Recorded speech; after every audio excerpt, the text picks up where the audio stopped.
I am Trevor Babb with the Contemporary Guitar Blog, and my special guest today is joining me from Baltimore, Maryland. Sean McFarland is a composer and guitarist based out of Baltimore, and he is here today to talk to me about his latest record, which just came out on Bandcamp, 1006 and Resonance.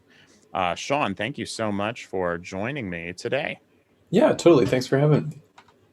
So, Sean, this new record that you have, you've got a performance of Bach's 1006 violin suite. Um, the movements are all broken up and interrupted by these wild Wanderweisser or Wandelweisser pieces for solo electric guitar, and you're playing the Bach suite on electric guitar too. And in reading about the record, there are some pretty wild circumstances that kind of inspired this project. So let's start there and have you talk a little bit about what possessed you to go after this very interesting project. Sure. There's a lot of situations and circumstances that have kind of all convalesced into one thing that made this record exist, I think. If we're really starting from the beginning, it's from my violin practice as an early age. I don't know how much we've talked about this, but very young, my parents tried pretty hard to get me to be like a prodigy violin player, like be a solo touring concert Oh, violinist. wow.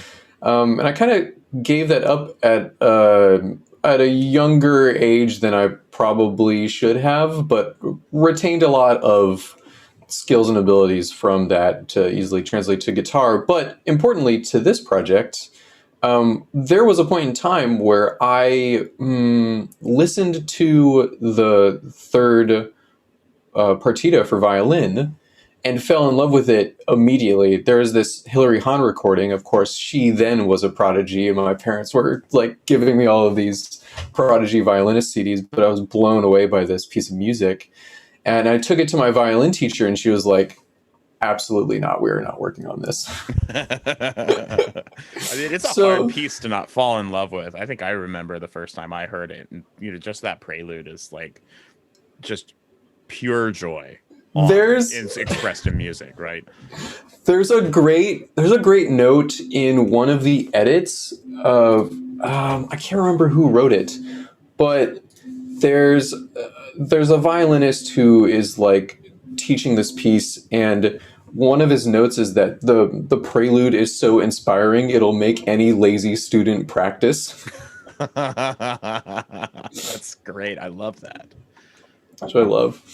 But ever since then, I've been thinking about it and listening to it. And it's been like in the back of my mind all the time. And so I started working on it really in like 2016 or so. I played the prelude at like a strange DIY Bach trying to be cool show. And that went pretty well, and then I figured I would like work on the rest of the thing.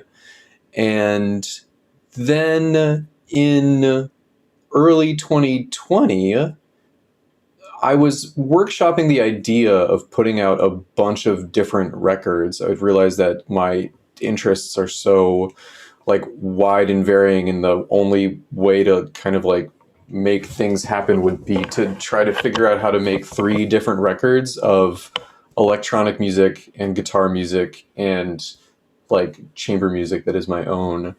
Mm. And I was like, oh, I don't know, this sounds really impossibly hard, and I don't know if I'm ever going to have the time to do this, but I really want to. And then coronavirus happened, and then I immediately had a ton of free time on my hands, and I was like, all right, I guess we're going to go do this. So obviously, like most record timelines, this didn't shape out to be three records in a year because we're on record number 2 in February of the next year. But it's working out so far, I think. Yeah, and there are some other things that happened along the way, but that I think is the main kind of plot lines. Cool. Um, so let's talk. So first of all, just with the Bach piece in general, you're mostly working from the violin edition and not the 1006A lute edition. Yeah, yeah. What was the, why did you elect to go with the violin edition? Did you try any of those like extra bass notes in the lute edition with the extra counterpoint, or did you just kind of say like, maybe like just the violin notes is enough? Yeah. I think it's partly that the violin version is so fixed in my head that like that's what it is. But also I took a look at the lute version, and what I realized was that like the thing about the partita for the most part that I enjoy is this one note at a time counterpoint. Mm-hmm. And anytime that in the lute music, there's these like long runs of like wonderful one note at a time counterpoint, they kind of get interrupted by these other voices. And I think that like getting rid of all of the extra stuff, all of the extraneous bass notes, really works at getting this thing across. It's a little hard to explain, but I think I'm being somewhat clear. Yeah. So let's talk about the decision to break up the movements in the record. Yeah. And you're really interrupting the box suite with a wildly different aesthetic. Right.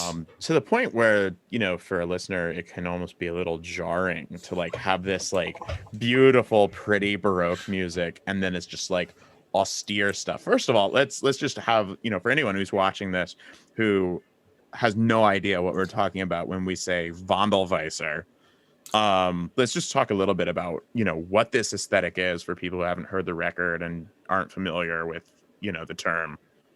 Sure. Yeah. I've been trying to grapple with this question in the last couple of weeks too, as more and more like I don't know regular people in my life kind of like are Sean. What the heck is Wandelweiser?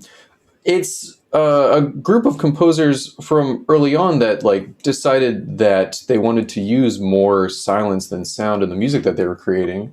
So it ends up kind of with this like hyper minimalist texture, but it doesn't really exist in that form anymore. And there's a lot of people doing a lot of different things. Sometimes it's like very strictly notated. Sometimes it's very ambiguously notated. So it's a little bit hard to encapsulate, I guess, as like any genre is, but I would say long, slow, quiet, contemplative music. Mm-hmm. Yeah. And so why interrupt this busy Bach piece with long, slow, quiet, contemplative music? Yeah, I over the past couple of years have fallen in love with many of the pieces and composers of this kind of music, and so I wanted to do something for them for the music. I want to sort of like try my hand at this stuff, and I I came across this like funny idea where I talked about this in the program notes for the album a little bit, but it feels like to me the Wandelweiser is like the goo that music like consists of. They're grappling and dealing with these like fundamental aspects of music, like the point to just say one note for a really long time is this like giant glacial thing.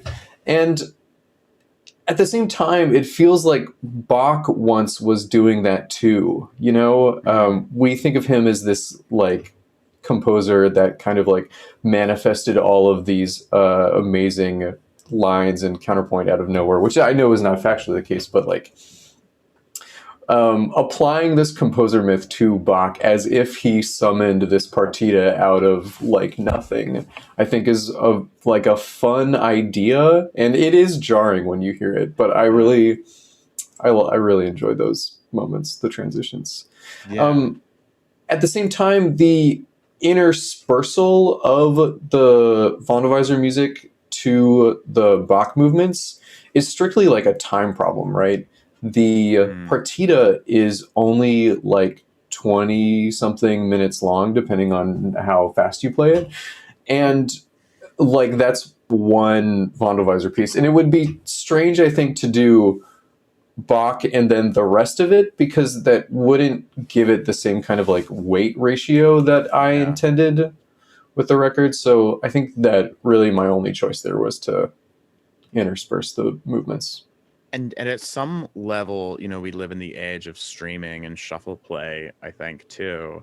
And if you have any sort of eclectic taste, this whole like jarring transition from going to death metal to Schubert to dubstep to Bach is like totally normalized, right? I don't know if you thought about Yes. that at all, but I mean, it's funny. I remember the first CD project that I did in the mastering process. I'm sitting in the studio with the mastering engineer, and he's just shuffling through various projects that he's working on and goes from like, my stuff, which is like Steve Reich or whatever. And then like there's like a country album, and then there's a hip hop record, and then another piece from mine. And like and it's all about, testing transitions and making sure that everything is like more or less volume matched because we live in this shuffle play world. And so Hmm. I kind of like that idea of like, just normalizing the genre hop because of the way that we listen to music now, right? Hmm. I think that the audience for this record is people like you and me. So I didn't have the shuffle thing in mind, but I hope that those people that do have that kind of shuffling experience between death metal and country and Steve Reich are more open to this idea than they might be otherwise. Yeah. So, in your notes on the record, you talk about this technique that you are using in the Bach Mm-hmm. to really embrace the resonance of the instrument and to have that affect the way that the piece sounds. Let's talk a little bit about that and Right. kind of what you're doing with the electric guitar and some of the effects that that has. Sure. Yeah. So I, in prepping for this album, listened to just about every recording of the third partita that exists. And there are a lot of them. There are a lot of them. And the like classical guitar is always trying to be as much of a sustaining instrument as possible. I find a lot of the time, especially with Bach, right? People are always like adding reverb to their Bach takes to like get those notes to sound a little bit longer, because it's nice. It's a really great combination of notes at a certain distance. If the length of the note goes too far, you run into some funky harmonies. And what I was Mhm. finding was that I was like really enjoying some of these strange harmonies that happen when Mhm. the notes get a little bit too long. So what I did was I took, gosh, this is a multi-step process because the first time it just straight up didn't work. I sat with um, it's a hollowed out electric guitar, but it doesn't have any F holes, but it's still like very resonant. Mhm. Um, it's a Guild Aristocrat, and I Right. sat in front of this like giant Roland keyboard amp, and every note was like so loud and so long, and there was so much feedback, and I couldn't make anything work. Oh It man. was really hard to control and like the feedback, but it was going to be maybe possible. Um, so that wasn't quite it, but it was getting close.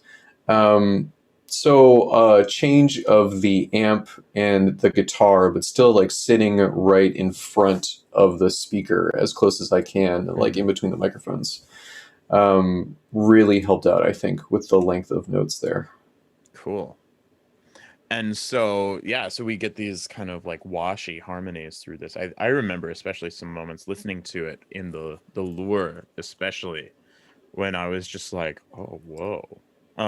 There's Yeah, some really like, you know, deep moments there. And it's a very a personal interpretation of the piece, I think, for you. And um just very unlike, what we think of Bach typically.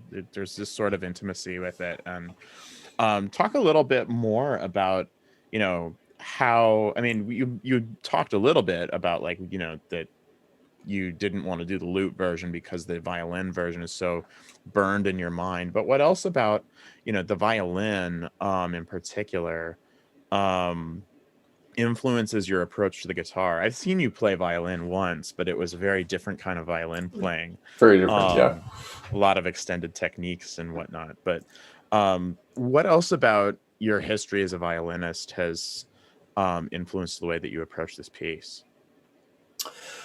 That's a good question. Because, like I said, I never played it on the violin.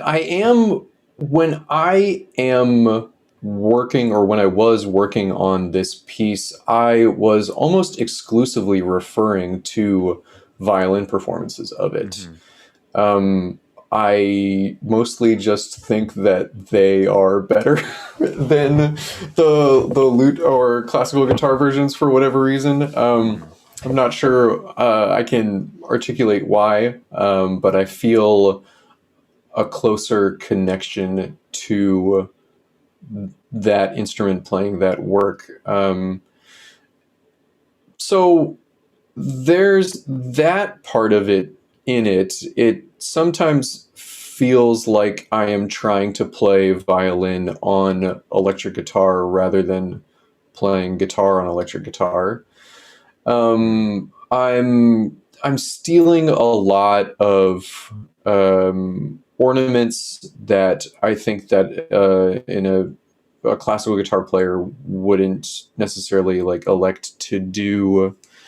Um, Speed, man, I get so frustrated by speed because I don't know if you know this, but it is so much easier to play fast on the violin than it is the electric guitar. Mm. Especially with these like circular bow crossing things that happen in the prelude. It's Yeah. it's so easy and natural, and the combination of the fingering and the cross picking on the electric So you guitar are is picking. just I was gonna ask. nuts. Yeah. Yeah, I'm really stubborn, and I decided that I would do my best to try to cross pick the whole thing, um, just as like a ridiculous exercise. But it's kind of just like, I don't know, the way that I play guitar is probably like a little bit too much of that, anyways. Hmm. Um, and yeah, I just get so frustrated by speed. There was a point where I was like practicing it like a couple of years ago, and I was like thinking about what an ideal recording tempo would be for it, and it was just like uh, distraught by how Yeah. much work I needed to do to just like sit down and do this like every day. But I think it worked out in the end. Yeah. Let's talk a little bit about the Wandelweisser pieces a little bit more. And Sure. what are some of the challenges in performing this repertoire? And um what are the things that drew you to each one of these pieces, aside from the fact that they all kind of come from this same sort of school of thought and aesthetic, and that they, fit into the concept? Like, what about these pieces like gets you ticking? That's a great question. I feel like they each have their own answer a little bit. In looking up what I wanted to do, just kind of mowed through the Wandelweiser catalog of electric guitar music, of which there is quite little. Um, and I really just picked my favorite pieces out of them. I had already had somewhat of like a musical listening or personal relationship with many of these composers. Hmm. I played Bobby J at a portrait concert of Lawrence Crane in 2018, Mm. which is how I kind of ran into that piece. I've been a fan of Michael Pizarro's electric guitar music for a long time, but I hadn't heard of Unter Eichen before, but I was like very, very entranced by that piece. I really enjoy the work of Marie Hubin, but I um, didn't know any of her electric guitar music, and there was a couple of things, and that was probably the hardest decision, was figuring out what to do about. I had two of those pieces, and but I ended up picking 12 Small Preludes at the end. Yeah. Um, yeah, I kind of each came to the just by looking at the catalog, figuring out what was Yeah. good, trying to find recordings. Some of them don't have recordings at all. I know. I've heard about a lot of this music in the past and just have struggled to hear a lot of it Yeah, because it's so hard to find. which is Um, ridiculous in this era. Like, if I right, see a yeah. piece, there should be a recording of it. I mean, yeah, it's especially I've noticed a lot of composers in Europe that getting recordings out, it's just like a slow burn for so many of them. Um, or even published. A lot of them are self-publishers. Um, it's just a different world. Um, so, talk a little bit, what makes these pieces is there anything challenging about these pieces? They are so sparse. Oh, It's not the right. same kind of, technique burn that you have in Bach, right? And so this is more about putting things in the right place. But what, if anything, um, was challenging for you in putting these pieces together? Because there is very little source material, really. In some of these, I just had the score and a couple of emails in between me and the composer, trying to figure out what it actually was supposed to sound like Hmm. was significantly challenging. With the Bach, I had this like very, very crystallized idea of what I wanted.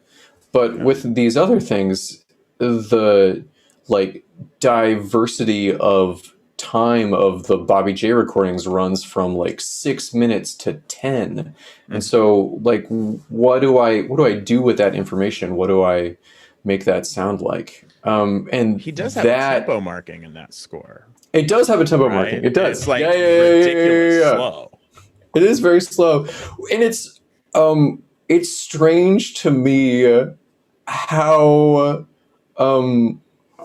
the other recordings are like they work so well, but they are not at the written tempo at all. Right. Yeah. Um, so each of these definitely has that challenge to them, um, except for maybe the last one. That's its own thing. Um, the the Frey piece, extended circular music number 9, is the only not electric guitar piece because I loved it so much. It's for piano, so that has its own range challenges, right? Yeah. Where the piano can very easily move in between these ranges and chords. The chords that I'm playing sometimes for that piece look like this, and it's Hmm. just nuts. Also, the notes in the second half of that piece don't exist on the guitar, and I had to use a whammy up the whole time. Oh man. So it was nice because the way that that piece is written, somehow every chord is playable verbatim on guitar, and then it moves up into whammy range and stays there forever, or until the end. How many octaves did you have to It's jump just up? one octave. Just one. Yeah. Because on piano music you could potentially have to Right. go Yeah. It gets higher. very scary playing piano music on guitar and trying to do it right. Yeah. But you didn't have to revoice anything. I did not revoice a single note, which That's is great. really, yeah, I was in disbelief. Some of the chords, I will admit, it is impossible to move from the shape that my hand is making to the next chord in a reasonable amount of time. And so I just clipped it, cut it, edited it in. But other than that, it would worked out. be a challenge in making it happen live then. Big time. Yeah. Yeah. Yes. I don't think that I intend to play much of this music live at all. I was gonna ask you about, if you really envision this record as being a live concert program. And it's so long and it's so hard.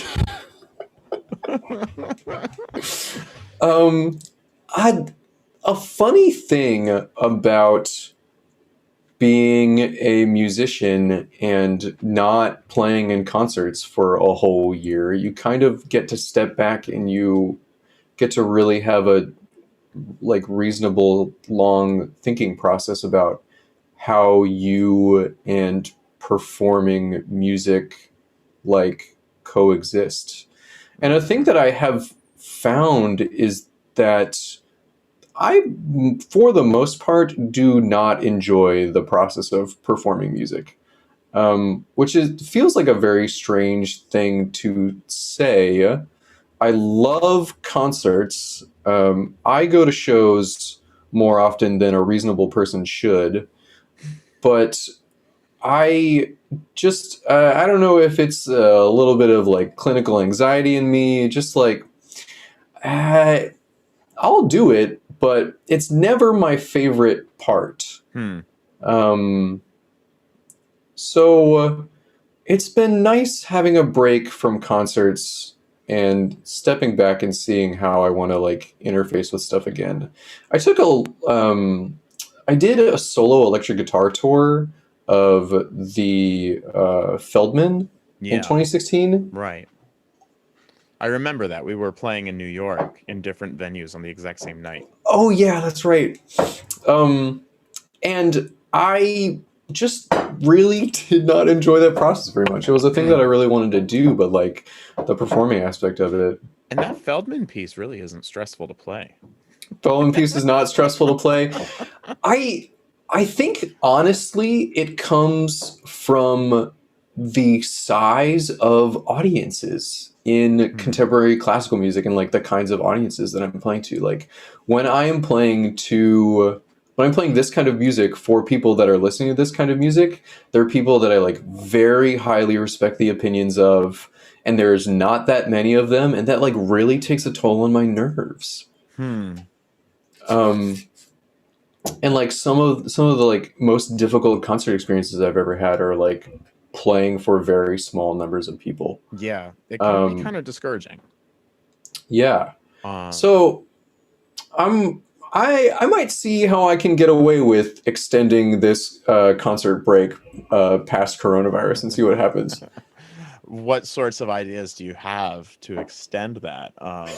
Do you have any tricks up your sleeve that you're around? Well, there's another album coming out. Yeah. At some point. And what's that one going to look like? That is a collection of pieces that exist, chamber music that can't really exist, multiple people singing multiple parts at the same time. A couple of more electronic musics that I've been working in. I've got a collaboration with a rapper on there. It's a mess. Oh man, we're gonna. And this is all original music. Mm-hmm. Yeah. Mm-hmm. Very cool. Yeah, I mean, I don't anticipate the concert thing lasting very long, especially with the bands that I'm working with. Right. Gonna like Yeah. still have to play those shows. Now, Um, now you wrote an original piece for the record in addition to all mhm. these other Wandelweisser pieces. Let's make sure that we touch on that a little bit. Um, you call it 1006 and resonance, or 1006 and resonance. So I mean, so there definitely is a reference to the Bach in the title. Um, and yet the actual music that you wrote has sounds nothing like the Bach. Nothing like Bach, right? Yeah, So, exactly. what is it about this piece that has reference to the Bach, if anything? And how do to what degree do you feel like you're copying the tricks of the Wandelweisser people? To what degree is there your own ideas in this music? It's a short piece. Um, Talk a little bit about just kind of the life that this piece has kind of wedged between the two different sound environments that we have on this record. Sure. Yeah. Very short life. I would say I practically didn't write it. Um, the uh, it's called 1006 in Resonance because I figured it would be the title track because it formed in the studio while I was recording everything else. Um, these recording sessions, it's just me and five microphones and the basement of this church called the Undercroft that I Mm, operate, with large expanses of time. And, recording 20-minute long pieces takes forever. And, you're going to get bored, you're going to noodle, you're going to make some music up. Um, and I knew that I needed another piece in here. I knew that the whammy uh, at the dyads in extended circular music felt a little bit too jarring, and I wanted to create some precedence for it.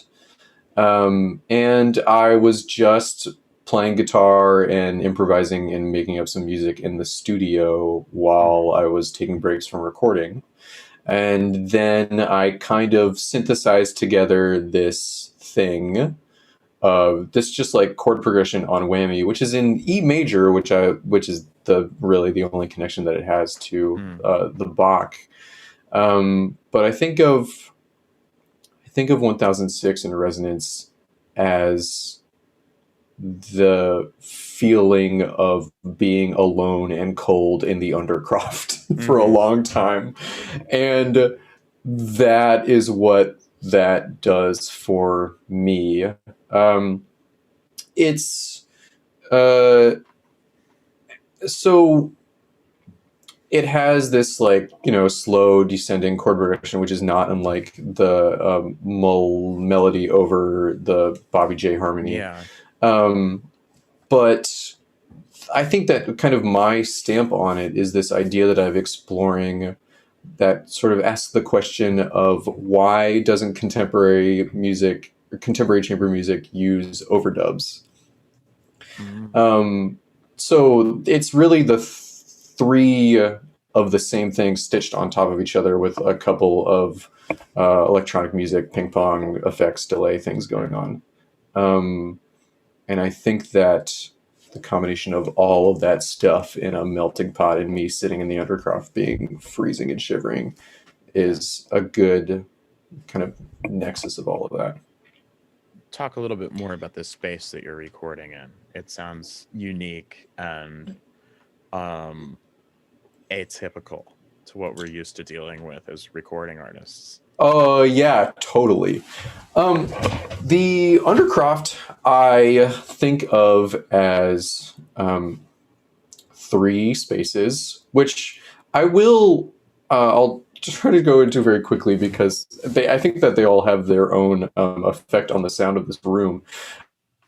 It is a small concert venue with maybe like a 3.5, 4 foot stage. It Then definitely. another large room that we kind of operate as a daycare in normal times, filled with toys. And then behind that is a practice space with instruments and recording stuff. Mm-hmm. So the recording practice space is really has good sound insulation, but it doesn't have the reverb tail that you want when you're recording Bach or any of this music, I think. Yeah. So the solution here was to just use the other parts of the room and sit on the stage, put the mics really far away so that they can capture all the reflections. Unfortunately, it also means that sometimes you'll be in the middle of a take and a giant garbage truck will drive by and the microphones will pick it up and you'll gotta do that shit again. Um, so, and if you listen very, very carefully with the like bass cranked up, you can hear some cars and stuff driving through Yeah. there.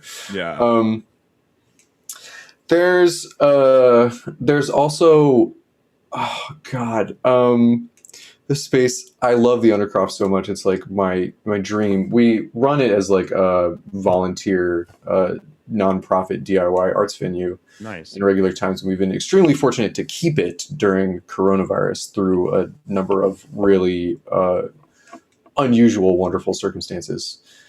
Um, but a thing that I learned that in the Undercroft that I've never recognized before, because we don't host too many like very quiet music concerts there, is that when the heat is on, the AC clicks just a little bit.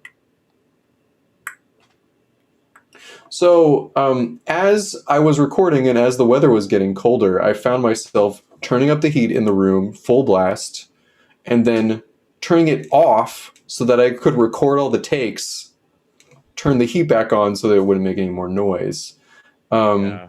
Somehow Unter Eichen didn't follow the same rule set that the room was giving me, so there's a little bit of heater noise in there, which I go back and forth. I kind of like it sometimes. Michael Pizarro wasn't um, too upset about it. Yeah.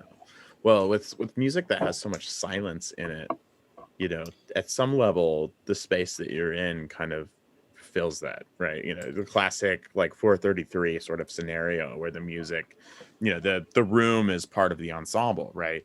Right. Um, and I think I've also heard stories about people rehearsing with Michael Pizarro and having him like put his guitar down and going to the next room to make coffee or something like that. Like in the middle of a performance of a long silence. But I'm not sure how apocryphal those are. I think you're absolutely right. There's like there's even this feels like a somewhat new-ish trend in the last, I don't know, 10, 20 years of Wandelweisser music is that they are inserting this kind of like 433 the environment is the sound thing into uh a lot of those recordings where in fact like some people will play these pieces like next to running streams so that the silences are not actually silences, they are the sound of the environment going on around them. Very kind of like West Coast California Yeah. hippie aesthetic. Thank you so much for coming on and talking about your record, Sean. Yeah, absolutely. Thank you. I hope everybody who's watching checks it out. You can check out Sean's record 1006 and Resonance and other recordings of his on his Bandcamp page. And stream it as well wherever you find streaming if you're into that sort of Soon. thing. Soon it'll be up streaming. Bandcamp first, streaming later. Good deal. Well, thanks so much, Sean, and keep making music. Absolutely. Yeah, thank you.